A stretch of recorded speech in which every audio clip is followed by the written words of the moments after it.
விமான விபத்தில் மகாராஷ்டிரா துணை முதலமைச்சர் அஜித் பவார் உயிரிழந்த நிலையில் விமானம் தரையிறங்க அனுமதி கேட்டது முதல் வெடித்து சிதறியது வரை என்ன நடந்தது என்பது குறித்து விமான போக்குவரத்து அமைச்சகம் விரிவான விளக்கம் அளித்துள்ளது.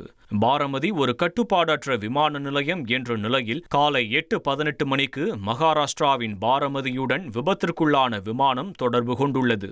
அப்போது விமானிகளை தங்களது விருப்பப்படி தெளிவான வானிலையின் கீழ் தரையிறங்க அறிவுறுத்தப்பட்டுள்ளது. காற்று அமைதியாக இருப்பதாகவும் சுமார் 3000 மீட்டர் தூரத்தில் உள்ள பொருட்களை தெளிவாக காண முடிகிறது என்றும் விமானிகள் கூறியுள்ளனர். அப்போது முதல் தரையிறங்கும் முயற்சியில் தங்களுக்கு விமான ஓடுதளம் தெரியவில்லை என்று விமானிகள் கூறியதால் மீண்டும் மேலே பறக்க கோ அரவுண்ட் என்று அறிவுறுத்தப்பட்டுள்ளது.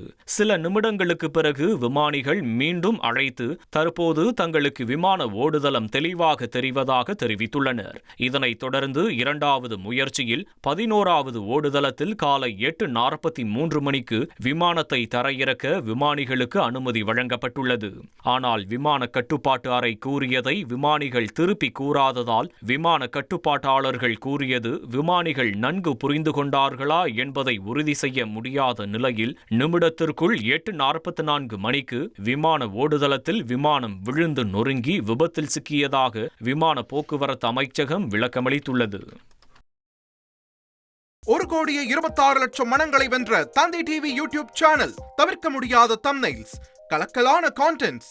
நீங்களும் இந்த குடும்பத்தில் இணைய இப்பவே சப்ஸ்கிரைப் பண்ணுங்க. அசுரபலம் கொண்ட எங்கள் டிஜிட்டல் கரங்களில் உங்கள் விளம்பரங்களை சேர்க்க வாட்ஸ்அப் பண்ணுங்க. 8939888838. Email advttv@dttv.in.